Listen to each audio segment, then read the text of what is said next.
It had been Captain Guy's original intention, after satisfying himself about the auroras, to proceed through the Strait of Magellan and up along the west coast of Patagonia.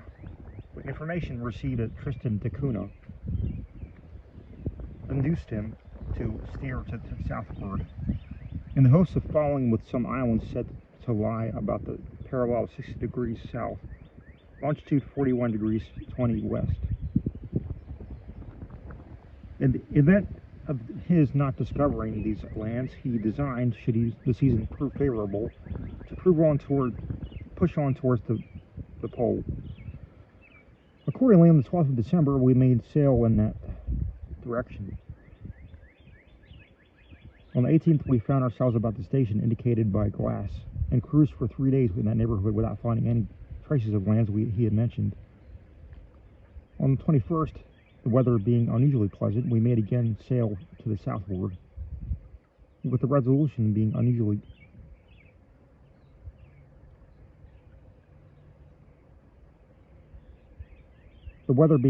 pleasant, we made again sail to the southward, with the resolution of penetrating in that course as far as possible. Before entering upon this portion of my narrative, it may be as well, for the information of those readers who have paid little attention to the progress of discovery in these regions, to give some brief account of the very few attempts at reaching the southern pole which have hitherto been made.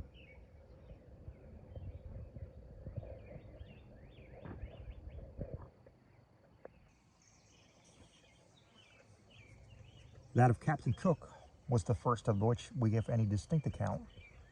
In 1772, he sailed to the south in the Resolution, accompanied by Lieutenant Furneaux of the Indian Venture. In December, he found himself as far as the 58th parallel of south latitude and longitude 26 degrees 57 by east. Here he met with narrow fields of ice, about 8 or 10 inches thick, and running northwest and southeast. This ice was in large cakes, and usually it was packed so closely that the vessel had great difficulty in forcing a passage. At this period, Captain Cook, supposedly from the vast number of birds to be seen and from other indications, that he was in the near vicinity of the land. He kept on to the southward, the weather being exceedingly cold, until he reached the 64th parallel in longitude 38 by 14 east. Here he had mild weather with gentle breezes for 5 days, the thermometer being at 36. In January 1773, the vessels crossed the Antarctic Circle, but did not succeed in penetrating much farther. For upon reaching latitude 67 degrees by 15, they found all farther progress impeded by an immense body of ice extending all along the southern horizon as far as the eye could reach. This ice was of every variety, and some large floes of it, miles in extent, formed a compact mass rising 18 or 20 feet above the water. It being late in the season, and no hope entertained of rounding these obstructions, Captain Cook now reluctantly turned to the northward. In the November following, he renewed his search in the Antarctic. In latitude 59 degrees by 40, he met with a strong current setting to the southward. In December, when the vessels were in latitude 67 degrees by 31, longitude 142 degrees 54 west. The cold was excessive with heavy gales of fog. Here also birds were abundant, the albatross, the penguin, and the petrel especially. In latitude 70 degrees by 23, some large islands of ice were encountered, and some shortly afterward, the clouds to the southward were observed to be of a snowy whiteness. indicated the vicinity of the field ice.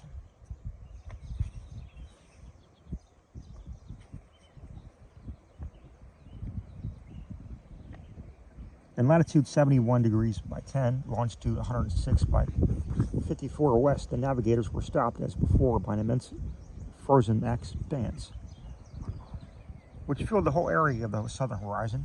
The northern edge of this expanse was ragged and broken, so firmly wedged together as to be utterly impassable, and extending about a mile to the southward. Behind it, the frozen surface was comparatively smooth for some distance, until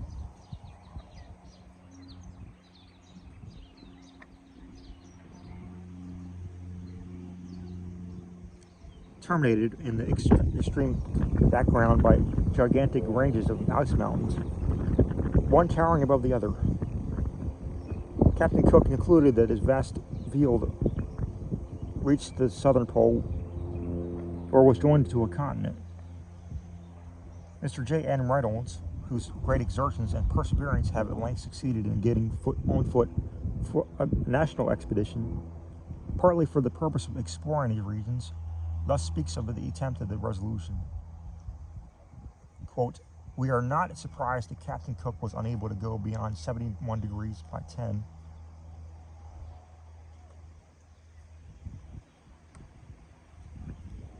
But we are astonished that he did attain that point on the meridian of 106 degrees by 54 west longitude. Palmer's Land lies south to the Shetland. Latitude 64 degrees, and tends to be to the southward and westward farther than any navigator has yet penetrated.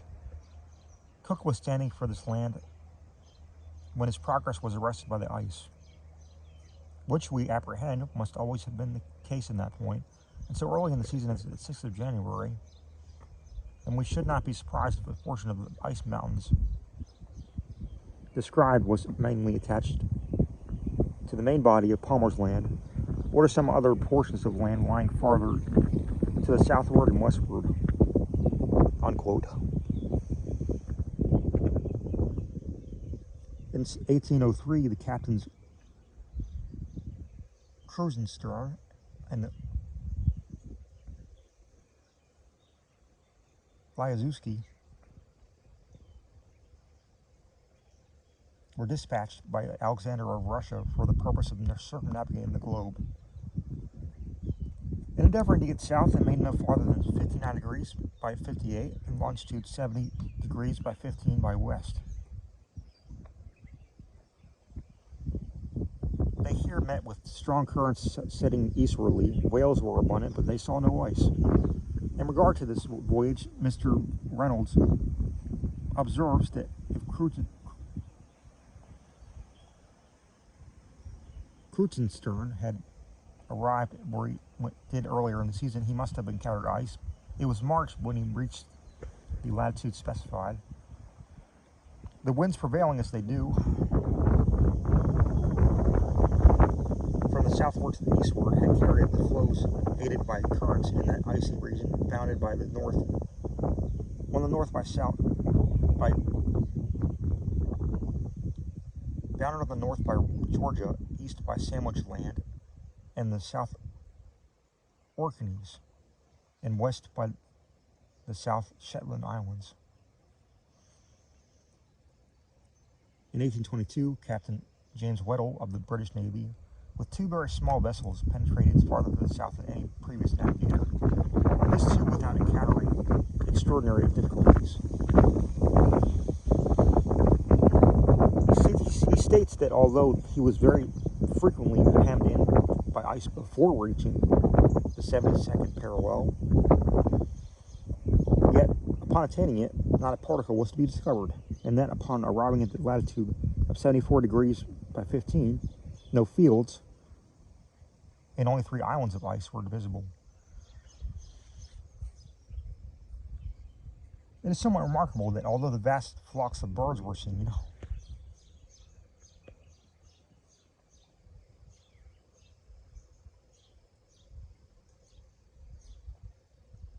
and other usual indications of land, and although south of the Shetlands unknown coasts were observed from the masthead tending southwardly, Weddell discourages the idea of land existing in the polar regions of the south. On the 11th of January, 1823, Captain Benjamin Morrell of the American schooner Wasp sailed from Kerguelen's Land with the view of penetrating as far as south as possible. On the 1st of February, he found himself at latitude 64 degrees 52 by south, longitude 118 degrees by 27 east. The following passage is extracted from his journal of that date. Quote, "The wind soon freshened to an 11-knot breeze, and we embraced this opportunity of making to the west, being, however, convinced that the farther we went south beyond latitude 64 degrees, the less ice was to be apprehended. We steered a little to the southward until we crossed the Antarctic Circle, and were in latitude 69 degrees 15 by east. In this latitude, there were no field ice, and were very few ice islands in sight." Unquote.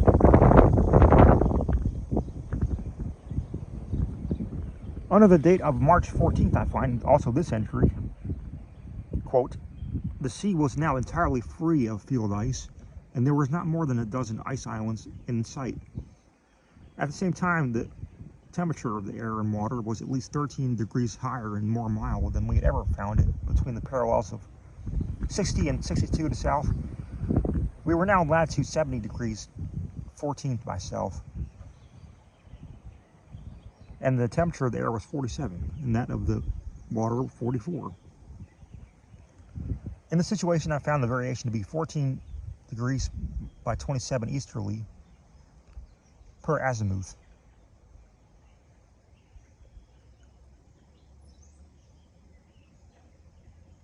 I have uniformly found the temperature both of the air and water to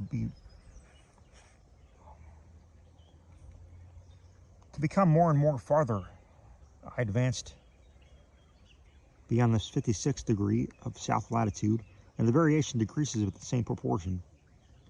While north of this latitude, say between 60 and 65 south,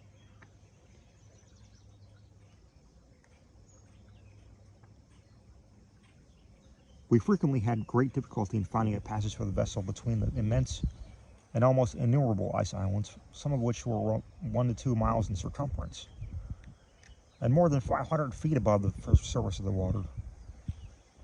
Unquote. Being nearly destitute of fuel and water, and without proper instruments, without attempting any farther, it being also late in the season, Captain Morrell was now obliged to put back without attempting any farther progress to the westward, although an entirely open sea lay before him.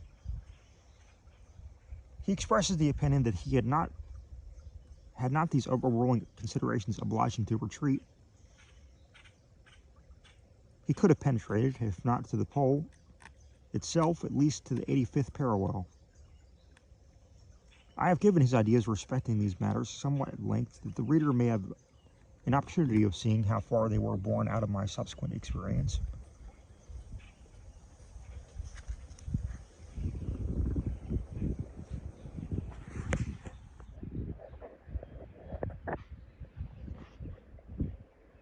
In 1831, Captain Briscoe and my employee of the Messrs. Enderby, whale ship owners of London, sailed in the brig Lively for the South Seas, accompanied by the cutter Tula. On the 28th of February, being at latitude 66 degrees by 30 south, longitude 47 by 13 east, he described land and, quote, "clearly discovered through the snow the black peaks of a range of mountains running east by south by east.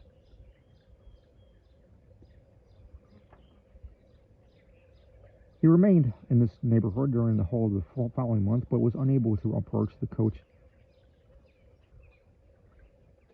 near them within 10 leagues, owing to the boisterous state of the weather.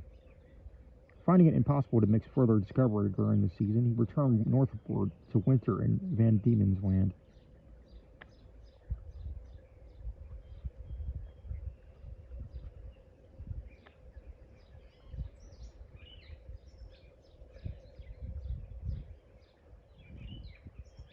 In the beginning of 1832, he again proceeded southwardly, and on the 4th of February land was to be seen to the southeast in latitude 67 degrees by 15, longitude 69 degrees by 29 west. This was soon found to be an island near the headland of the country he had first discovered.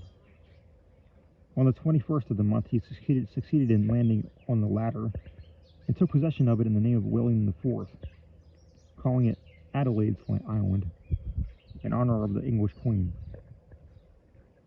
These particulars being made known to the Royal Geographical Society of London, the conclusion was drawn by that body, quote, that there is a continuous tract of land extending from 47 degrees 30 by east to 69 degrees 29 by west longitude, running the parallel of from 65 to 67 degrees south latitude, unquote.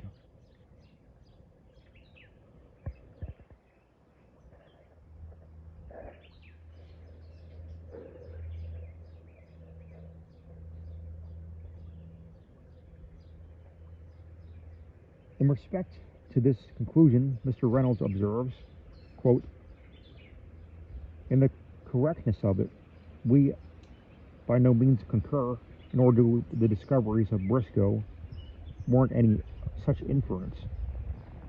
It was within these limits that Weddell proceeded south on a meridian to the east of Georgia, Sandwich Land, and the South Orkney and Shetland Islands. Unquote.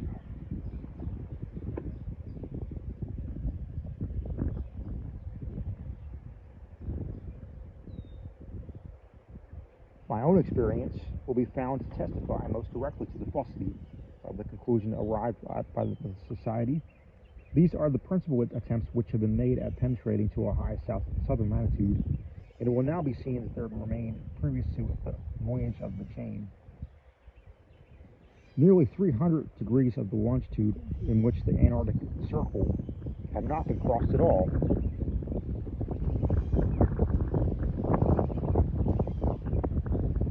Of course, a wide field lay before us for discovery, and it was with feelings of most intense interest that I heard Captain Guy express his resolution of pushing boldly to the southward.